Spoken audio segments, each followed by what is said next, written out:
Mint is still $15 a month for premium wireless. And if you haven't made the switch yet, here are 15 reasons why you should. 1, it's $15 a month. 2, seriously, it's $15 a month. 3, no big contracts. 4, I use it. 5, my mom uses it. Are you playing me off? That's what's happening, right? Okay, give it a try at mintmobile.com/switch. Upfront payment of $45 for 3-month plan, $15 per month equivalent required. New customer offer first 3 months only. Then full price plan options available. Taxes and fees extra. See mintmobile.com. Why does every recipe I try need 18 ingredients, including a jar of something paste I'll never use again, but will sit in my fridge for 9 months? I just want dinner in the oven, fast. That's why I love Blue Apron's new one-pan assemble and bake meals. They send you fresh ingredients that are already chopped. All you do is put it all together and bake. That's it. No chopping, no weird leftovers, just delicious, easy-to-make meals. Get 20% off your first 2 orders with code APRON20. Terms and conditions apply. Visit blueapron.com/terms for more. Hi, I'm Kit. And I'm Rory. And we're from the award-winning podcast, This Paranormal Life. Every week, we investigate a different paranormal case. On episode 387, we actually had Emma from Real Life Ghost Stories on the pod. Huge fan favourite episode. Sorry, is that it? I thought that was the whole investigation. Was so he this could guy be German. We actually don't know. Oh, he could be!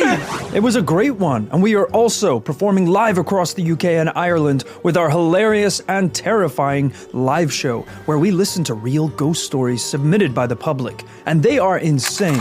I have to tell you something. Dark hooded figure standing at the gate. She insists I didn't see anything. Brr, very spooky. We are coming to Glasgow, Manchester, Dublin, and London, starting on the 28th of October, running through Halloween. It's a great way to celebrate Halloween, so get your costumes ready and grab a ticket at thisparanormallife.com/tour. That's thisparanormallife.com/tour.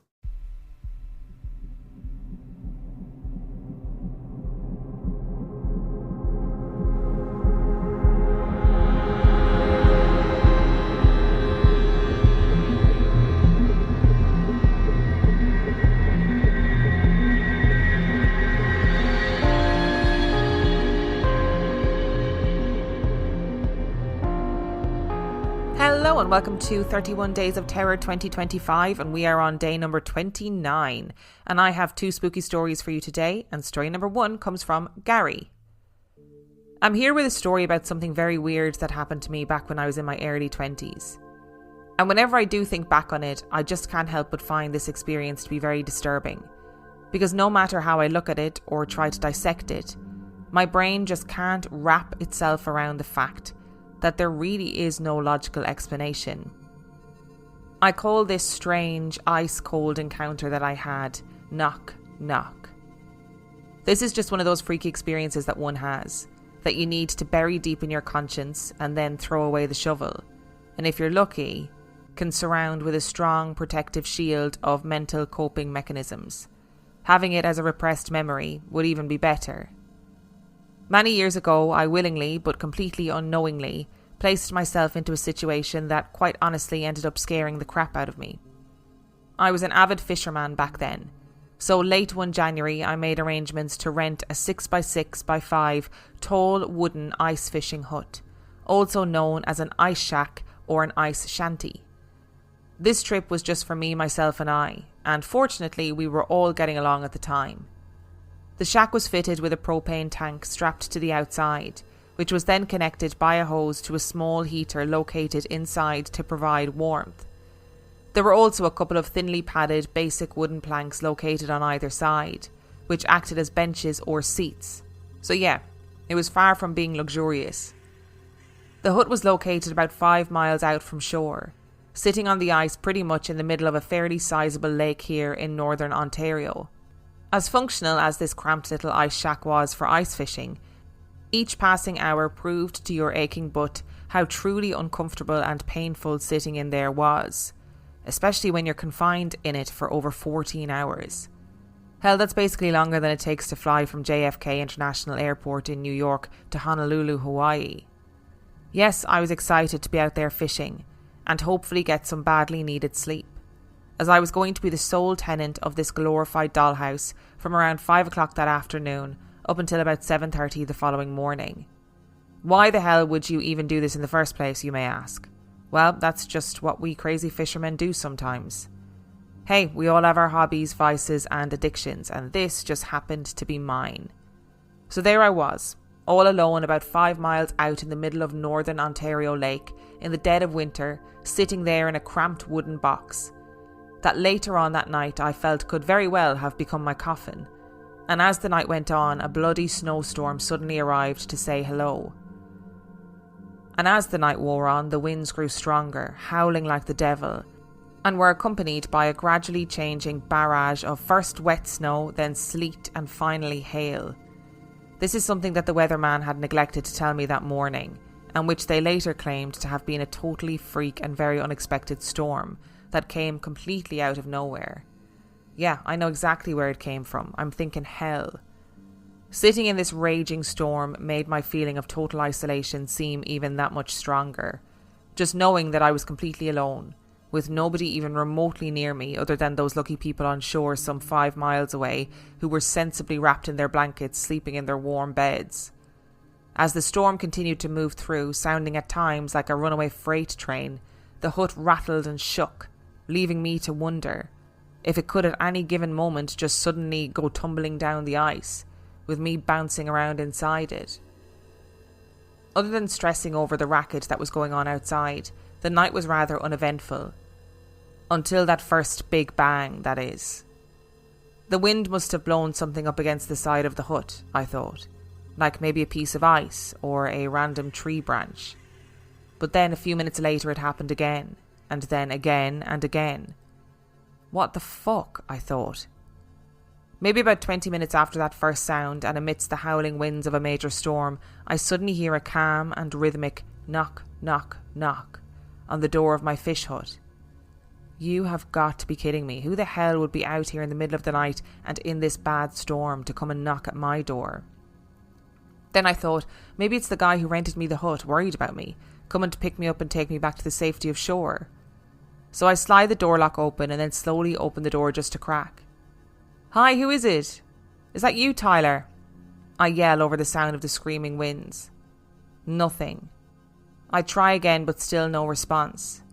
So I slide shut the lock and close the hut door again.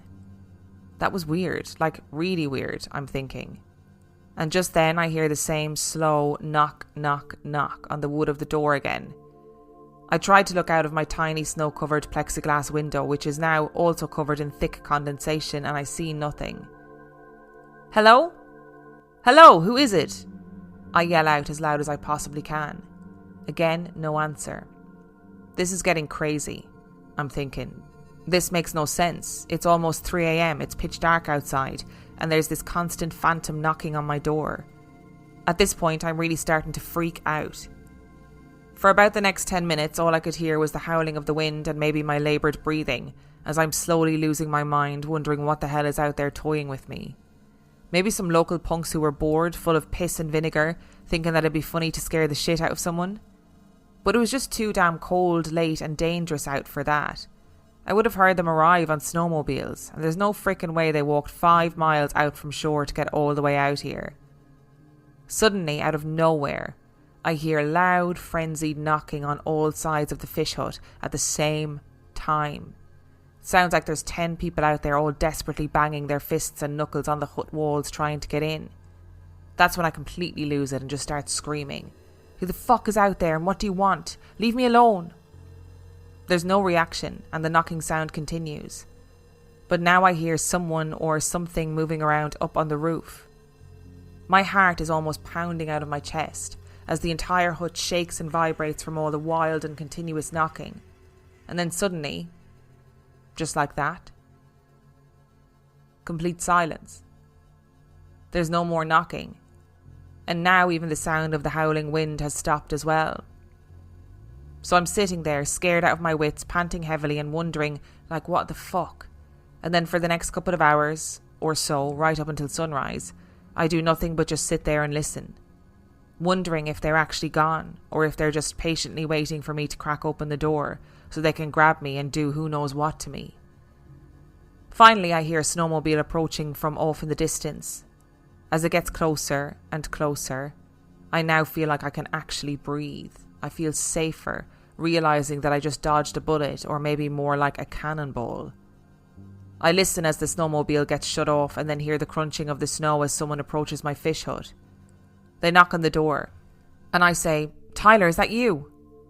He laughs and says with a bit of an attitude, "Hell no, it's just me, Santa Claus, and I'm wondering if you can help me find my lost reindeer. Of course it's me. Who do you think it was going to be?" I swing open the door and see that it's actually him, and I finally feel safe. He then excitedly says, "Holy shit, man. What happened here? The storm drifted snow like 3 feet up the sides of your hut, but there's footprints all over and around it. You have visitors last night or something?" I then stepped out of the hut, and sure enough I could see that there was piles of fresh snow drifting up everywhere, all around my hut. It looked like it had been trampled down by someone or something. The wind had blown over the tracks, so you couldn't really determine what had made them. And when I followed these tracks away from the hut, they just scattered off in all different directions. Who really knows what actually happened out there that night? But one thing's for sure, I never went on another overnight fishing trip ever again. Oh, just the thought of being out in that remote, icy cold wilderness and a storm whipping up is enough to make me want to fling myself into oblivion. There's only one thing worse, I think, than a paranormal experience that is fundamentally terrifying. And that is a paranormal experience that is fundamentally terrifying when you're fucking cold. Because nobody wants to be cold and scared at the same time. And look, Gary, you don't need to explain your love of fishing and spending that length of time. I mean, in the cold, I will judge, but spending that length of time fishing, my dad is a fisherman, and I spent a lot of time fishing when I was growing up. I get it. It's very mindful. Spending hours and hours and hours just sitting, waiting for a bite. I get it. Totally get it. Ice fishing, I get less, but, you know, we all must have our vices. I was originally, right, when I was reading this story, I was thinking to myself, oh, you know, is this somebody who like died in a storm in this area years ago and now it's the same conditions? And maybe this entity was like looking at you in your ice shack and thinking, oh no, you need to get out because I died in these conditions many moons ago. And that's what I was originally thinking, right? And then when I saw that it was multiple footprints that all scattered and all that banging and, you know, things on the roof, I was thinking that is some fairy lore right there. That is some fairy bullshit right there. And I can only assume, like there is all over the world, that there is some sort of fairy lore or like brownie or imp or pixie lore in that part of the world that could account for something like this, because that's what it seems like. You know, a lone traveller, as it were, somebody out on their own in the middle of the ice, and the fairies are like, oh, well, we can mess things up here, can't we? We can fuck with somebody for a couple of hours. That'd be nice. It's goblin behaviour, that's what it is. Hey, Ryan Reynolds here from Mint Mobile. Now, I don't know if you've heard, but Mint's premium wireless is $15 a month.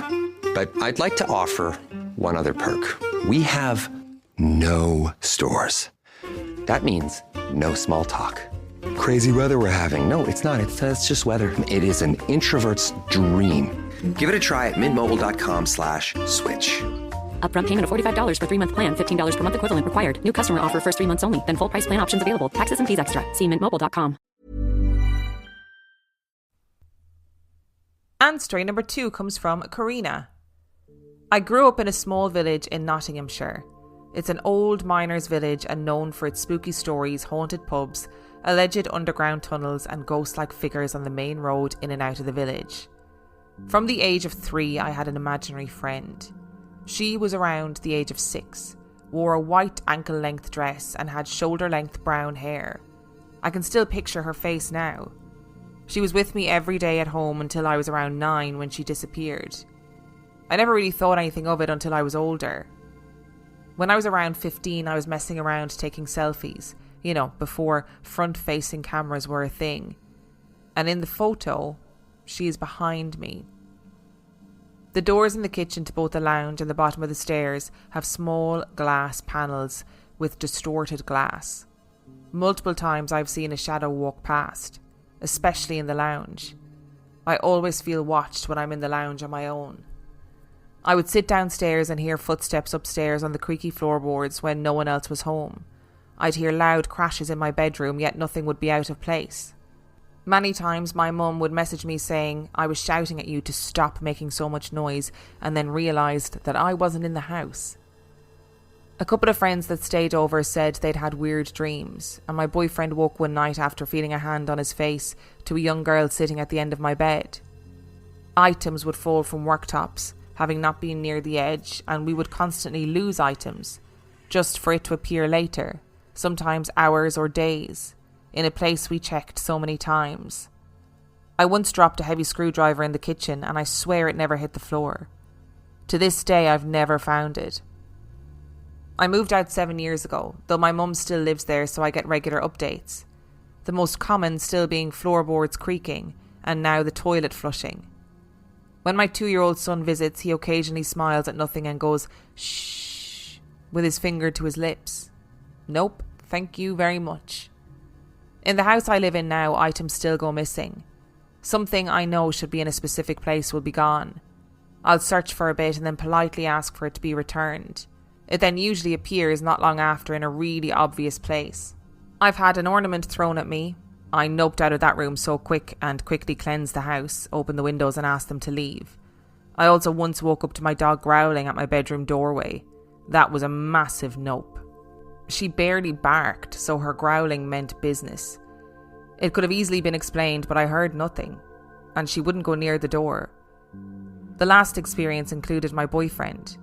I was sitting in our lounge and he was in the kitchen.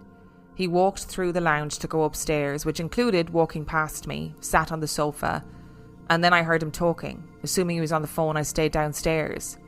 He then came down a few minutes later and stopped in the doorway staring at me. "When did you come downstairs?" he asked.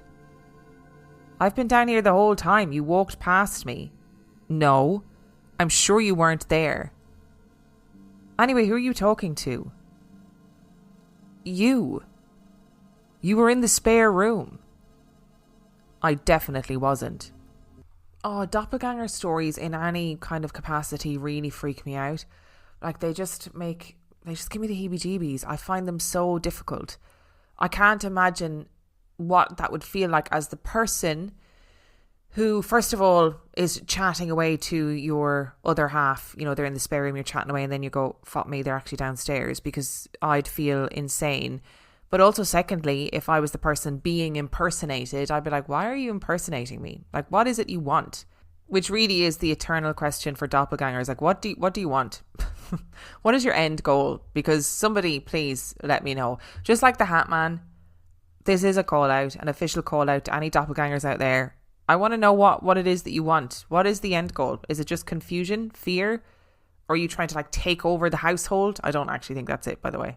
And it really does sound like your imaginary friend was probably not so imaginary after all, which is deeply terrifying. I know, obviously, you know, from the time that you're 15, you go through so many phones and so many different storage systems, but my God, I wish you still had that photo, because I would have loved to have seen it. And it sounds like, you know, your imaginary friend was doing a lot in the house. You know, shadows walking by, footsteps crashing in your bedroom. And it does also sound like it was specifically attached to you, you know, or at least attracted to you within the house. That your boyfriend, you know, woke up and saw a young girl sitting on the end of the bed. And, you know, it's a lot of stuff going on that seems to centre around you, which is pretty crazy. But I do think when it gets to the point of things being literally physically thrown at you, that's when you go, no, actually, this isn't just sweet attention seeking anymore. Give it a rest. I loved your little throwaway line, by the way, about dropping a screwdriver in the kitchen and it never hit the floor. There are so many little stories like that out there of people who are like, I dropped this thing, it never hit the floor and I never saw it again. And those little stories make my life. I think they are so fascinating. And I would love to know where all that stuff that disappears, where does it all go to? Is there like some sort of paranormal storage facility that is just full of people's stuff? Thank you so much for listening to today's episode. Thank you to Gary and Karina for sending in your stories. If you would like to send in your story, you can do so by emailing it to reallifeghoststoriespodcast@gmail.com. You can also check out the website reallifeghoststoriespodcast.com. And if you are desperate for some extra content, you can subscribe to the Patreon. That is patreon.com/reallifeghoststories, where for $5 a month or for $2 a month, you can get access to heaps of extra content, as well as every single main and mini episode completely ad-free. And on that note, I shall see you next time.